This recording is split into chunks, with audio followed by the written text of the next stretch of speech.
ესეც ასე წლის პირველი ultra smartphone-ი, რა თქმა უნდა Samsung Galaxy S25 Ultra-ზე იქნება დღეს საუბარი და მოდი ერთად ვნახოთ რა ტიპია და საერთოდ რას წარმოადგენს.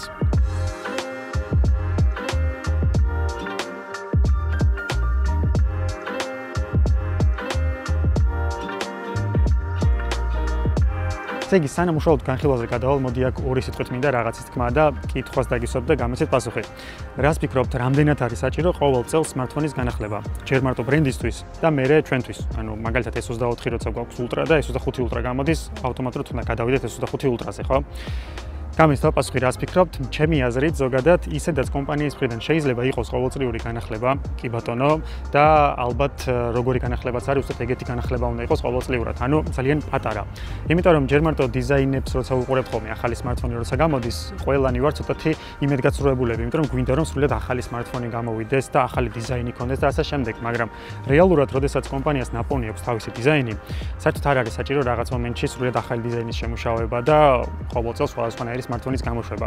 არა, წვრილმანი განახლებები უნდა გავუკეთოს ზოგადად smartphones და ისეთ ხალხზე არის უბრალოდ გათვლილი ეს ყველაფერი, რომელიც 2 წელიწადში ერთხელ ანახლებს smartphones. ანუ ისედაც ვფიქრობ, რომ ჩვენს ყოველ წელს არ უნდა განვახოთ ხოლმე smartphone-ი და 2-3 წელი ჩვეულებრივად მუშაობს ძალიან სტაბილურად ყველა ფლაგმანი smartphone-ი რო ავიღოთ და ამ შემთხვევაში კიდე თუ ყოველდღე ანახლებს smartphones, მაგ შემთხვევაში თითქოს განსხვავებას ვერ ნახავ ახალ smartphones როცა დაიჭერ ხელში, მაგრამ თუ 2-3 წელიწადში ერთხელ ანახლებს smartphones, მაგ შემთხვევაში უკვე სხვაობა რა თქმა უნდა იქნება. ბევრი ვილაპარაკე, მაგრამ მე მგონი მივხვდით რაზე მაქვს საუბარი, რომ წელსაც ამ smartphone-ზეც განახლება ფაქტობრივად არანაირი არ გვაქვს დიზაინის ნაწილში და ძალიან წვრილმანი რაღაცეები შეცვალეს და სწორედ ეგ წვრილმანი რაღაცეები რო ავიღოთ, სულ სხვანაირი smartphone-ის შთაბეჭდილებას ტოვებს, როცა ხელში გიჭირავს. ანუ ჯერ ერთი ჩარჩოები რაც გვაქვს smartphone-ზე, ეხლა დააბრტყელეს და კანტები მოამრგვალეს და შესაბამისად ეხლა ხელში როცა გიჭირავს ეს smartphone-ი, აი ამ ადგილას არ გერჯობა არაფერი და უფრო კომფორტული გახდა smartphone-ის დაჭერა. მაგრამ ამ ყველაფერთან ერთად smartphone-ი უფრო მსუბუქი გახდა. სულ რაღაც 6%-ით, ანუ 14 თუ 16 გრამი მოაკლეს და საგრძნობლად, ანუ იგრძნობა რომ უფრო მსუბუქი smartphone-ია, ვიდრე გასულ წელს იყო. არ ვიცი რანაირად მოახერხეს ესე.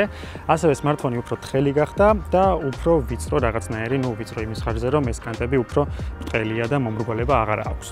მოკლედ, smartphone-ის დიზაინი ესე რომ შევაჯამო, მომწონს. კარგად გამოიყურება, ლამაზი smartphone-ია, თავარია რომ კომფორტულია, რა თქმა უნდა, დიდი smartphone-ია, ultra smartphone-ია, ლოგიკურია და უკანა მხარეზე კამერის მოდულები გაადიდეს უბრალოდ, თორე დანარჩენ შემთხვევაში თითქმის იგივე მოდულებია, ანუ უმეტესობა იგივეა, ერთია უბრალოდ შეცვლილი. მაგამდეც მივალ რა თქმა უნდა. მე გადმოვდივარ წინა პანელზე, სადაც წინა პანელზე, რა თქმა უნდა, ულამაზესი 6.9 ინჩიანი AMOLED ეკრანი გვხვდება. ულამაზესი კიდე იმიტომ არის, რომ გასულ წელს რა ეკრანის ჰქონდა, ზუსტად იგივე ეკრანი ამაში გამოყენებული და იქაც ულამაზესი პანელი ჰქონდა. უბრალოდ აქ ჩარჩოები დააპატარავეს ეკრანის გარშემო, როდესაც ფიზიკური ზომა იგივე დატოვეს ამ ტელეფონის და შესაბამისად 6.9 ინჩიანი გახდა უკვე ეს ეკრანი. AMOLED-ი ულამაზესია, 120 Hz გვაქვს, რა თქმა უნდა, ამაზე ადაპტირებადი, რომელიც 1 Hz-დან 120-მდე გვითამაშებს განახლების სიხშირეს, 2600 ნიტამდე აწევს მაქსიმალური განათება გარეთ როცა ვართ მზეზე, მაგრამ რავი, სულად საკმარისია. ამას კიდე იმიტომ ვიძახი, რომ ძალიან ბევრმა დაწერა და ძალიან ბევრმა თქვა თავიანთ ვიდეოში, რომ სულ რაღაც 2600 ნიტი აქვს, როდესაც კონკურენტებს რაღაც 3000 და 3500 ნიტი აქვთ ხოლმეო და საერთოდ არ არის საჭირო, იმიტომ რომ 2600 ნიტით სულად საკმარისია, გარეთ როცა ვართ აბსოლუტურად ყველაფერი რა თქმა უნდა ჩანს. ძალიან სასიამოვნო ფერები აქვს, ძალიან სწრაფი ეკრანია, რა თქმა უნდა, თანის ანტიამრეკლი ზედაპირი რაც აქვს, უკეთესი გახადეს, ეხლა და უფრო ნაკლები რაღაცა ჩანს გარეთ როცა ვართ მაგალითისთვის და ფაქტობრივად არაფერს არანაირ ხეს და არანაირ ტოტს არაფერს არ ირეკლავს და სახშიც იგივენაირად განათება თუ გვაქვს რამე ჩართული, მაგ შემთხვევაში მაგასაც უფრო ნაკლებად ირეკლავს. ამიტომაც ვერაფერს ვერ ვიტყვი მოდი ამ ეკრანზე, იმიტომ რომ როგორც კი შეხედავ, ეგრევე მივხვდები, რომ ულამაზესი პანელია და მორჩა. ასევე განახლება გავუკეთეს, რა თქმა უნდა, პროცესორში და ჩიპსეტში, მაგრამ ჩიპსეტთან ერთად უფრო მეტად შთამბეჭდავით, ჩემი აზრით, One UI-ა მე-7. ანუ, კაი, პროცესორს არ შეეხება Snapdragon 8 Elite-ზე მუშაობს, ოღონდ Samsung-ისთვის შემუშავებულზე, რომელიც, იგივეა პრინციპში, რაც სტანდარტული Snapdragon 8 Elite, ოდნავ რაღაც სიხშირეები აქვს, ცოტათი მომატებული, მაგრამ მთლიანობაში რო თქვა, წარმადობა, რა თქმა უნდა, ძალიან მაგარი აქვს, რაღაც მომენტში throttling-ი რო ავიღოთ, თუ ძალიან გრძელვადიან, რა ვიცი, gaming-ზე რო თქვა, მაგ შემთხვევაში, რა თქმა უნდა, იგრძნობა, რომ ცოტათი რაღაც ადგილებში ეცემა წარმადობა, მაგრამ საბოლოო ჯამში ისე დონეზე არაფერი არ ეცემა, რომ smartphone-ზე არა კომფორტული იყოს, თუნდაც ძალიან მძიმე gaming-ი. არა, ყველაფერი სტაბილურად მუშაობს, რა თქმა უნდა, და უსწრაფესია მორჩა.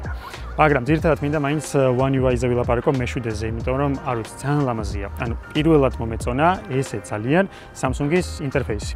ანუ ანიმაციებიც ძალიან კაია, ეს პატარ-პატარა აი თუნდაც notification panel-ი აქეთ რო ცალკეა, აქეთ მე გადმოდიხარ, აქეთ ამ მხარეს უკვე ჩვენი quick setting-ებია და აი იმდენად სასიამოვნო გამოსაყენებელია ამ smartphone-ის ინტერფეისი, რომ არც მართლა მგონია რომ სხვა smartphone-ი მიჭირავს. იმის მიუხედავად რომ One UI მე-7 რა თქმა უნდა მოვა და S24 Ultra-ზეც და S23 Ultra-ზეც. ან შეიძლება უკვე მოსულია, არ მაქვს მაგდენი ინფორმაცია ჯერჯერობით, ხო და მოკლედ ძალიან ლამაზია ინტერფეისი მომეწონა და პრინციპში განახლება ესეთი რაც სერიოზული აქვს ამ smartphones და რაზეც რა თქმა უნდა მთელი პრეზენტაცია ელაპარაკეს არის AI-ის ფუნქციები, ანუ ხელოვნური ინტელექტის ფუნქციები, რომელიც არის ჩაშენებული მაქსიმალურად ჩვენს ტელეფონში. ნუ პირველ რიგში აღნიშნავ Gemini-ს, რომელიც უკვე სტანდარტულად გვაქვს ჩვენს ტელეფონში ჩაშენებული, ოღონდ ეს Gemini მუშაობს თან Big-თან ერთად, შესაბამისად ერთად შეუძლიათ რაღაც ტელეფონშივე რაღაც დავალებების შესრულება. მაგალითად, შეგვიძლია ვკითხოთ, რომ როდის თამაშობს საქართველოს ნაკრები, თქო? ეგრევე გვიპოვის მაგ ინფორმაციას, თან ვეუბნებით იმას, რომ როცა იპოვიან ყველაფერს, მაშინ დავიმატეს ყველაფერი კალენდარში და მაგალითად შემახსენე მატჩამდე 2 საათით ადრე. აი ესეთ კომპლექსურ დავალებებსაც კი ძალიან მარტივად უმკლავდება და ამ ყველაფერს ძალიან მარტივად, ძალიან სწრაფად აკეთებს თვითონ ტელეფონში ასევე რა თქმა უნდა გვაქვს სხვადასხვანაირი ფუნქციები, როგორც არის თვითონ აი ეს ეგრეთ წოდებული AI Select-ი, ანუ შეგვიძლია რაღაცეები მოვნიშნოთ, თუნდაც ტექსტი რო იქნება და ეს ტექსტი შეგვიჯამოს, შეგვიმოკლოს, ან სხვანაირად დავწეროთ ეს ტექსტი მაგალითად. გვაქვს ასევე Drawing Assist-ი, ეგრეთ წოდებული, ანუ შეგვიძლია რაღაცა სკეჩები დავხატოთ და მე AI-ს გადავაქვნევინოთ ეს ყველაფერი სხვადასხვა ფოტოთ, ან რამე მაგდაგვარი.